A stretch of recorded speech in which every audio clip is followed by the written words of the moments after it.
Hello and welcome friend, मैं हूं मुजफ्फर चौधरी और आप देख रहे हैं हमारा यूट्यूब चैनल परफेक्ट रिएक्शन। दोस्तों, आज का प्रोग्राम बहुत ही एक खास हमारे साथ मेहमान जुड़े हैं। हैं तो ये भारतीय और ये रहते हैं ऑस्ट्रेलिया के अंदर, इंजीनियर हैं और बहुत ही ज़बरदस्त एनालिस्ट हैं। ख़ास तौर पर पाकिस्तान, चाइना, इंडिया और मिडिल ईस्ट के बारे में बहुत ज़्यादा अच्छी इनकी जो रिसर्च है, बहुत अच्छी इनकी नॉलेज है। तो इनको मैं अपने शो में वेलकम कहता हूँ। लेवी नगावकर सर हमारे साथ इस वक्त मौजूद है। नमस्कार sir, welcome to the show. नमस्कार, शालोम। थैंक आपके शो पे बुलाने का बहुत-बहुत शुक्रिया।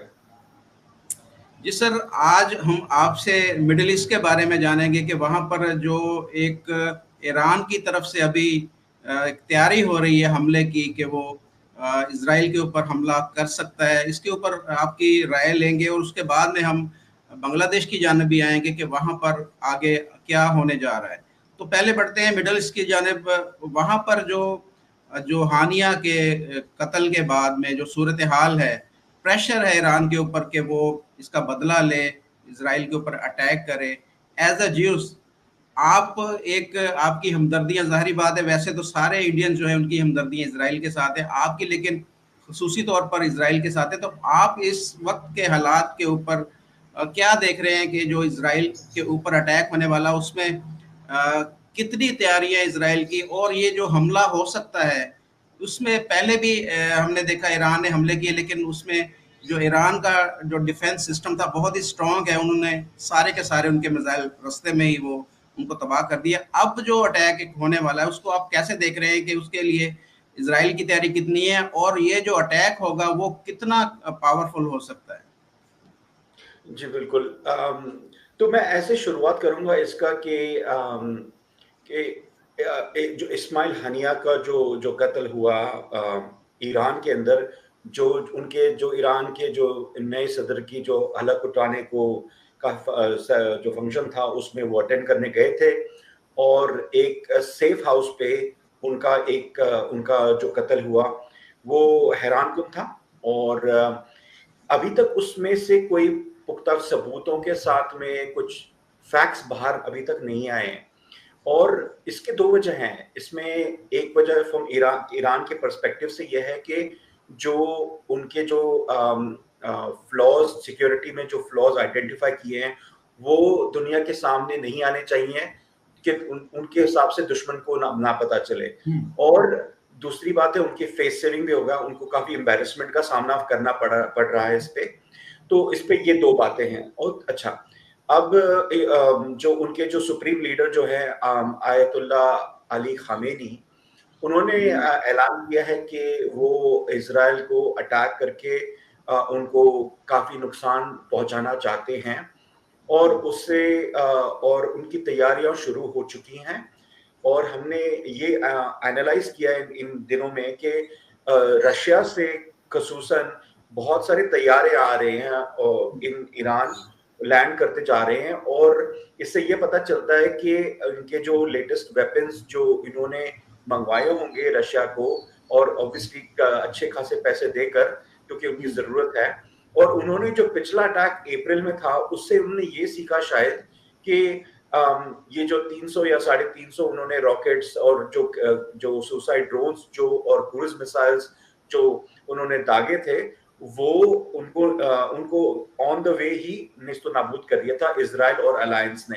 तो उसके जवाबन में उन्होंने शायद ये उन्होंने मंसूबा होगा कि जो उनकी तादाद है ना उसको बढ़ाई जाए और जो साइमल्टेनियस होता है उसको साइमल्टेनियस तौर पे इनको फायर किया जाए सब डायरेक्शन से। तो साउथ में हूतीज की तरफ से और हिजबुल्लाह नॉर्थ से और इवन जो गाजा में जो बैटरीज अभी तक हैं जो उनके रॉकेट्स के वो भी यूज किया जाए। और आपको ये बताओ गोलान के आगे जहां पर जो ग्रुप्स हैं सीरियन ग्रुप्स जो सपोर्ट करते हैं वो भी अटैक करें और ऑब्वियसली ईरान से तो आएगा ही आएगा। यानी और एक ही वक्त में वो चारों तरफ से अटैक का सोच रहे हैं कि चारों तरफ से अटैक होगा तो वो फिर वो ज्यादा तो उनके लिए मसला बन जो सकता है। हाँ, बिल्कुल, बिल्कुल। तो उनके 3 लेवल ऑफ डिफेंसेस हैं इज़राइल के, राइट? तो उनके जो आयरन डोम है और उनके जो जो डेविड स्लिंग है, राइट? और उनके एक जो हार्ड करके है, जो लॉन्ग डिस्टेंस का जो रॉकेट्स को मारने के लिए, उसको न्यूट्रलाइज़ करने के लिए इनको साइमल्टेनियस अटैक करके ओवरवेल्म करना है बैटरीज को, कि उनको री एनर्जाइज करके, रीलोड करके उसमें जो टाइम जाएगा उसमें वो शायद स्ट्राइक कर सकते हैं। तो उनको मेरा एनालिसिस में 3 गुना last time, so last time उन्होंने 300 मारे थे, या ये टाइम पे 1000 के इससे ऊपर मारेंगे वो साइमल्टेनियस।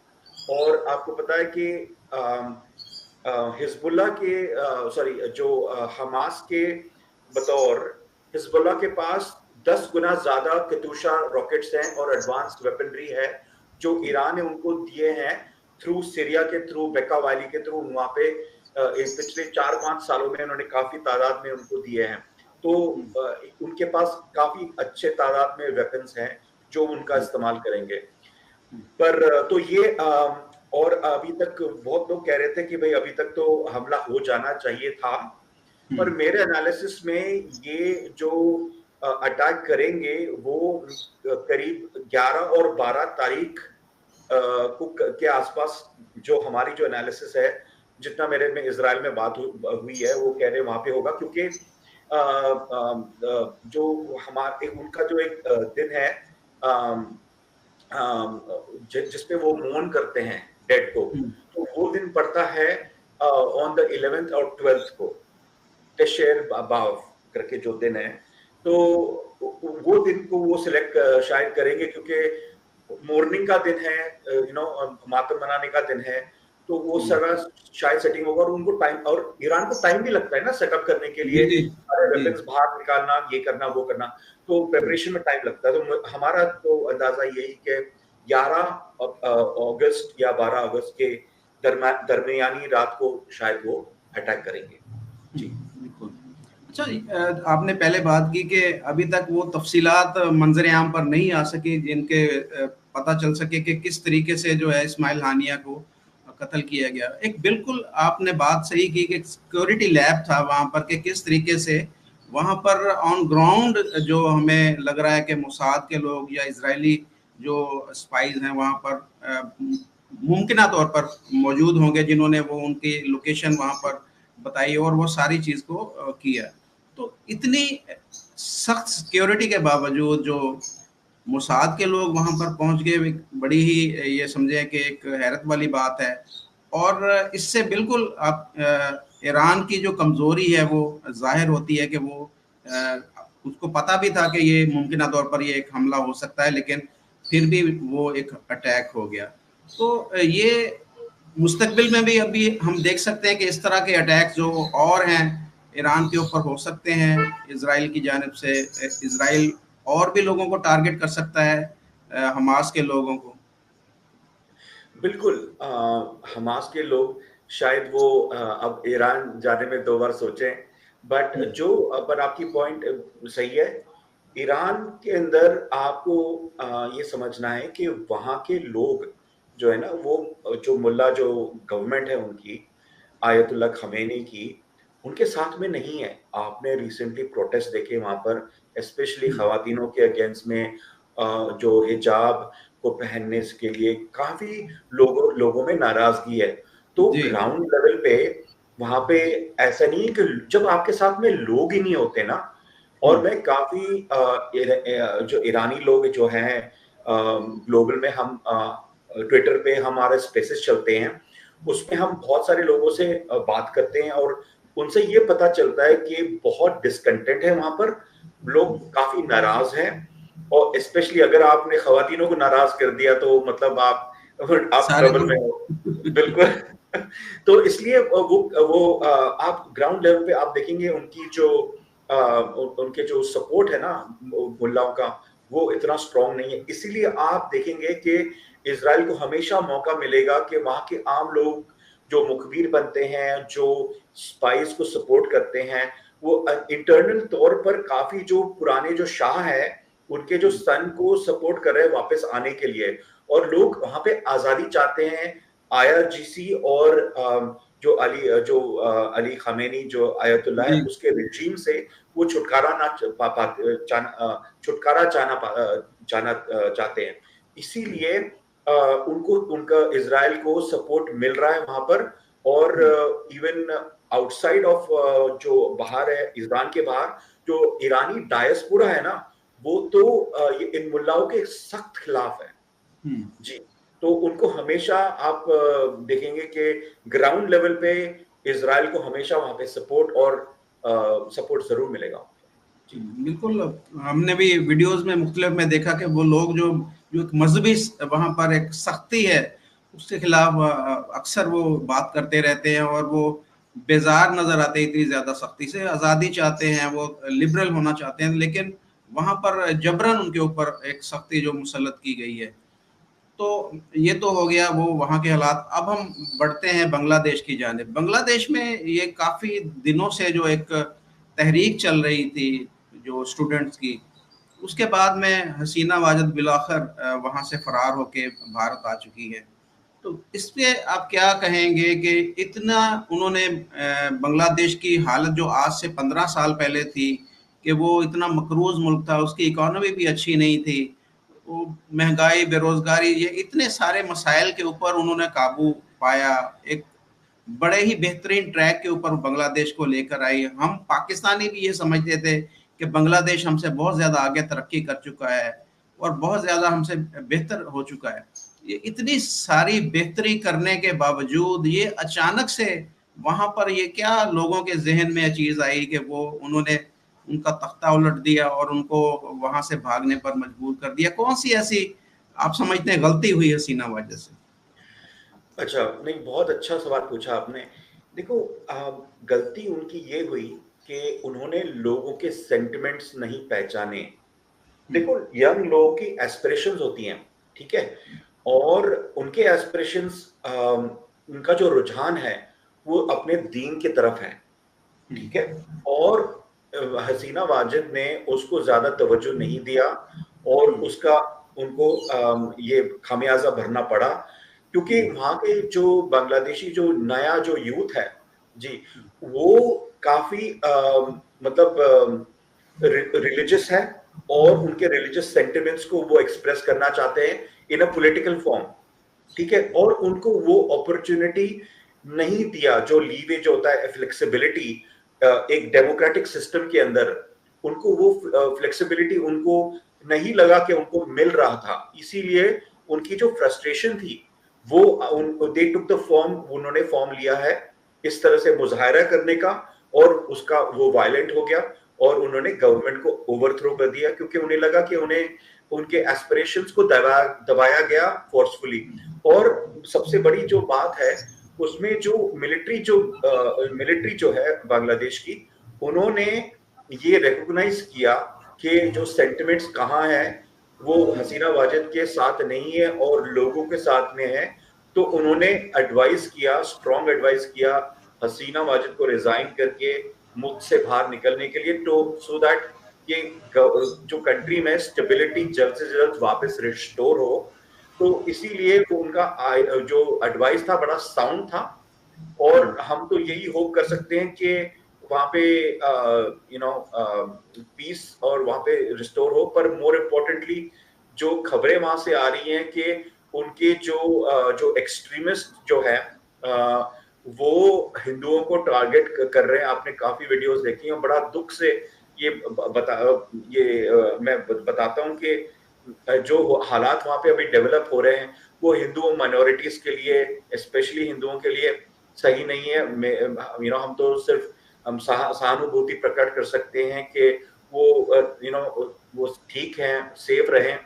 बट काफी टेंशन है वहां पर, स्पेशली हिंदुओं के प्रति उनकी जो एंगर है लोगों मामला के। तो देखें, अवामी लीग का और दूसरी जमातों का, स्टूडेंट्स का आपस में चल रहा है, ये बेचारे हिंदू बीच में क्यों पिस रहे हैं? उनके ऊपर क्यों अटैक्स हो रहे हैं? मसला तो सियासी है, मजहबी मसला तो है ही नहीं वहां पे। तो अगर कुछ अटैक्स किए गए थे अवामी लीग के लोगों की तरफ से, तो उसका खुमियाजा हिंदू बेचारे क्यों भुगत रहे हैं वहां पे? जी जी, बिल्कुल बिल्कुल, अच्छा सवाल पूछा। देखो वहां पर हिंदुओं के अगेंस्ट बहुत हेट्रेड है वहां की आवाम को। वो हिंदुओं को पसंद नहीं करते।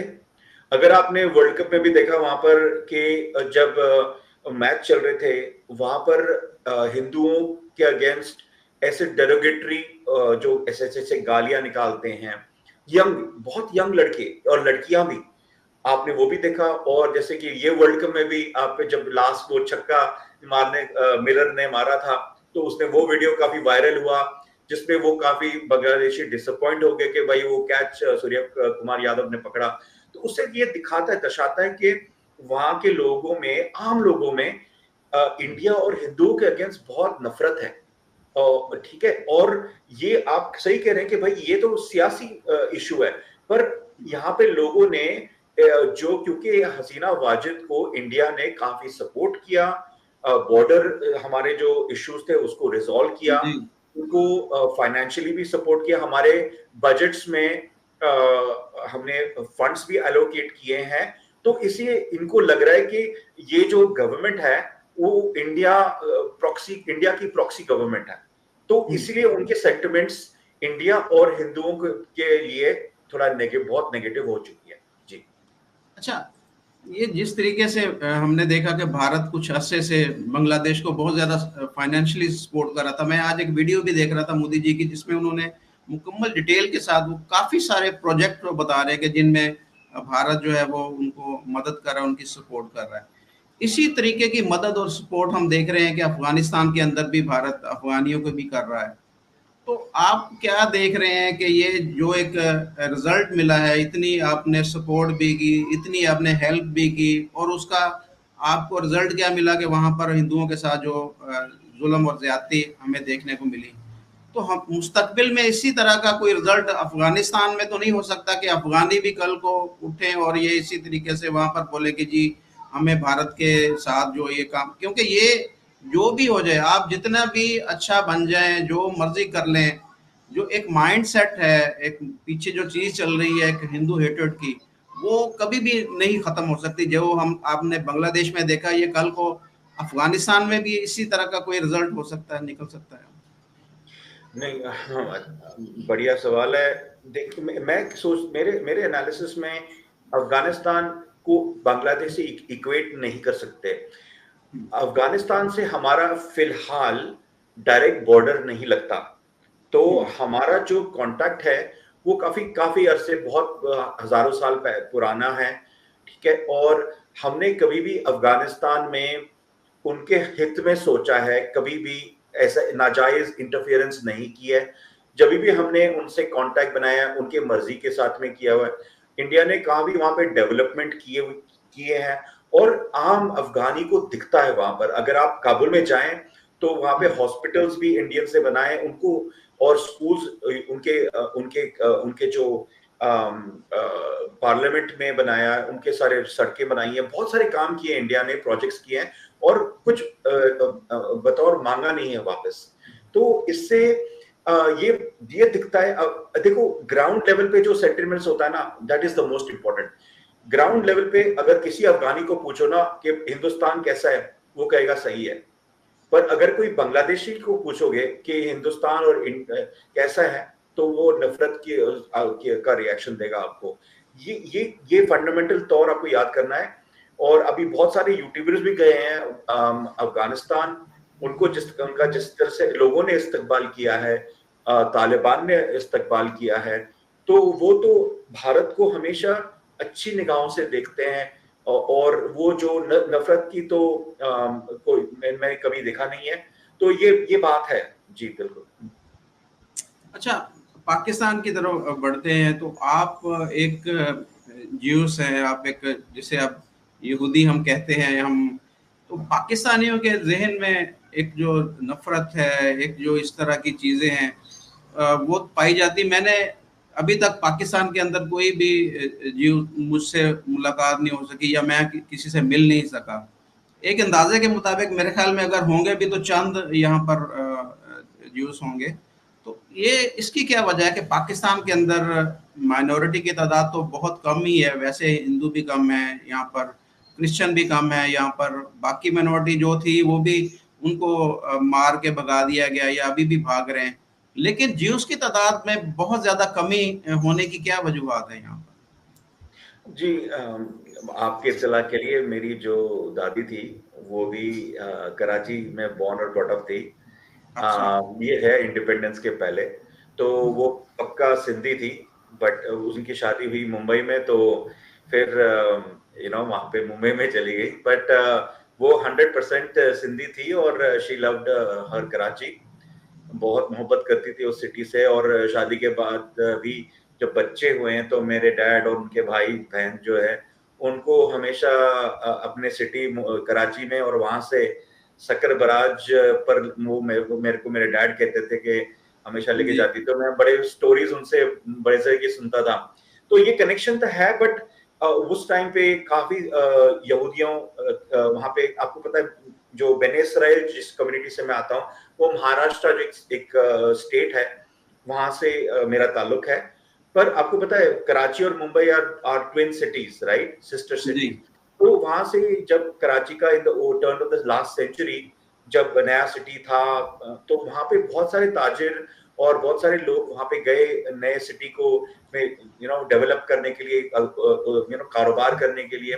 तो मेरी ग्रैंडमदर भी वहां पे, उनके पेरेंट्स भी चले गए। मेरे ग्रैंडमदर के जो बड़े भाई थे वो ब्रिटिश इंडियन एयरफोर्स में उनका वो वहां पे पायलट थे।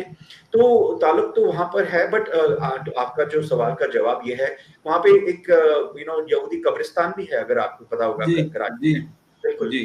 तो हमारा हिस्ट्री मुंबई और कराची से बहुत गहरा है और पुराना भी है।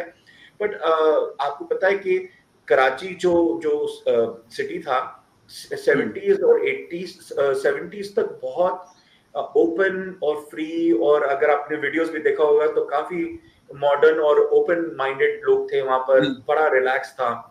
पर उस 70s के बाद में वहां पे जब जनरल जियाउल हक आए और उन्होंने जो जिस तरह का फ्लेवर ऑफ इस्लामियत उन्होंने नाफिज किया वहां पर, उसमें वो सारा कुछ चेंज हो गया वहां पर। और जो नफरत जो यहूदियों के अगेंस्ट में था वो और बढ़ गया, उसकी तो उसकी इंतहा बढ़ गई। तो इसलिए आप देखेंगे कि यहूदी जो वहां पर है वो कतराते फिरते हैं अपने आइडेंटिटी को बताने के लिए, क्योंकि वहां पे नेगेटिव रिएक्शंस आता है और उनकी जान को शायद खतरा हो, इसलिए वो शायद कतराते हैं अपने आइडेंटिटी को बयान करने के लिए।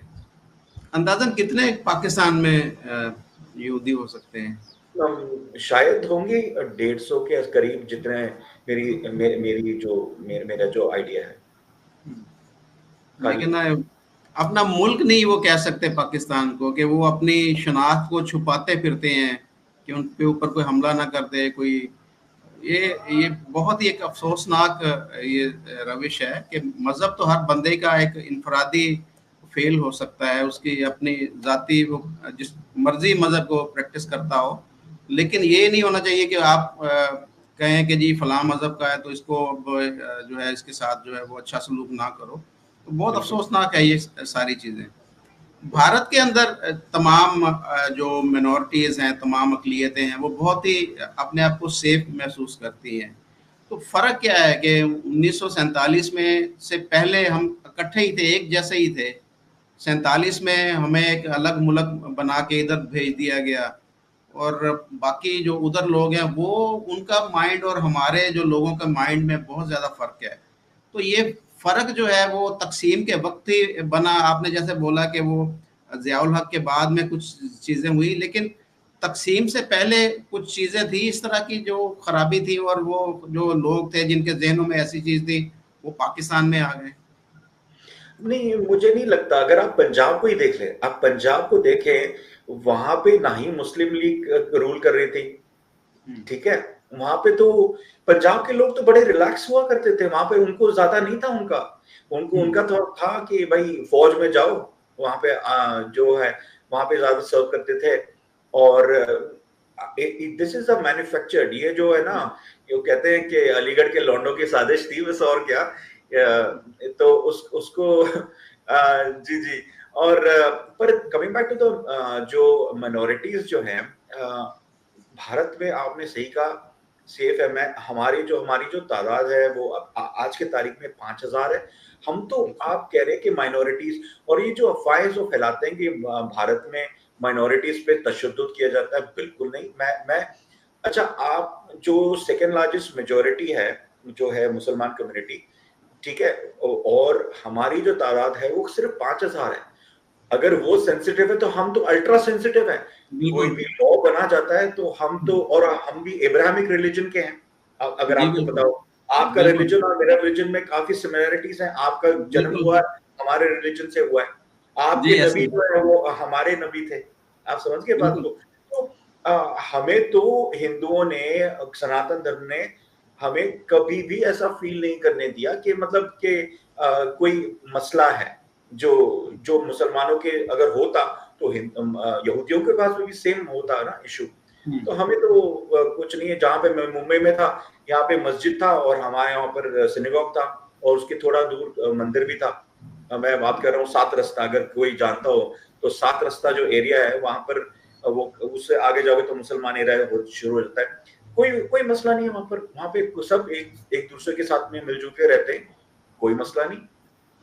तो अच्छा। पाकिस्तान, जी जी, पाकिस्तान को मुझे नहीं पता कि पाकिस्तान में ऐसा क्या हुआ। मुझे लग रहा है कि जो, अगर आपको याद हो, 14 जो जून के जो कायदे आजम का जो स्पीच था, इसमें ये बताया गया कि जो पाकिस्तान जो बनने वाला है काफी लिबरल होने वाला है। और इसमें वो कहते हैं ना, famous speech, you are free to go to your mosques and the temples and your churches. तो उसमें ये ये लगा कि काफी लिबरल होगा। और एक और हिंट है, क्योंकि कायदे आजम के का जो घर है मुंबई में, राइट, जो अल्टरमॉन्ट रोड पे है, सबसे पॉश एरिया में है, और वहां पे आलीशान उनका जो बंगला जो है, वो वापस जाना चाहते हैं। उनका दिल, वो होंगे पाकिस्तान के, पर उसका दिल था, उसका उसका घर, और उसकी जो, जहाँ पे उसकी शादी हुई थी, आई थिंक मीठी बाई से, और उनकी डॉटर थी दीना वाडिया। तो उनका जो रूह जो है ना, वो उस बंगले में और उस सिटी को वो बहुत प्यार करते थे, जहां पे उन्होंने अपनी वकालत शुरू की थी। तो उस कायदे आजम का और मुंबई का काफी गहरा रिश्ता है। तो वो कभी भूल नहीं पाए, और वो वापस जाके रहना चाहते थे।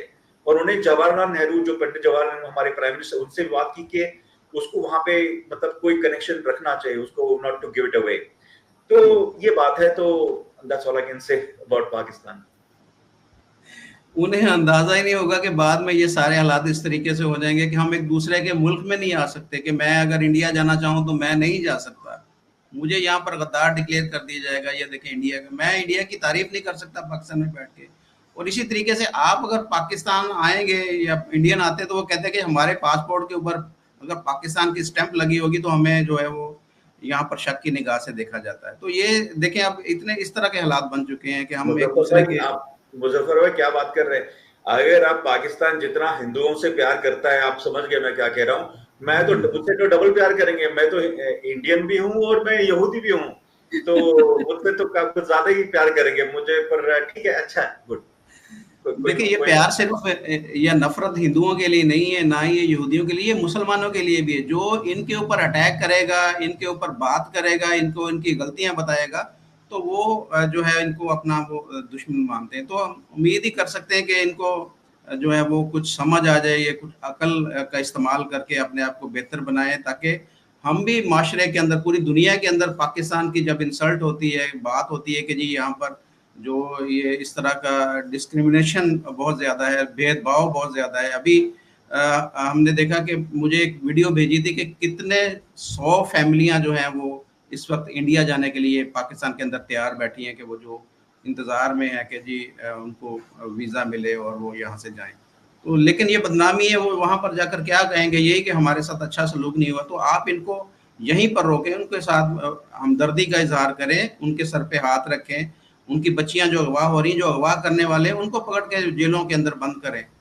तो ये लेकिन मुमकिन नज़र नहीं आ रहा। तो आपका बहुत शुक्रिया जी, आपसे बड़ी अच्छी बातचीत रही।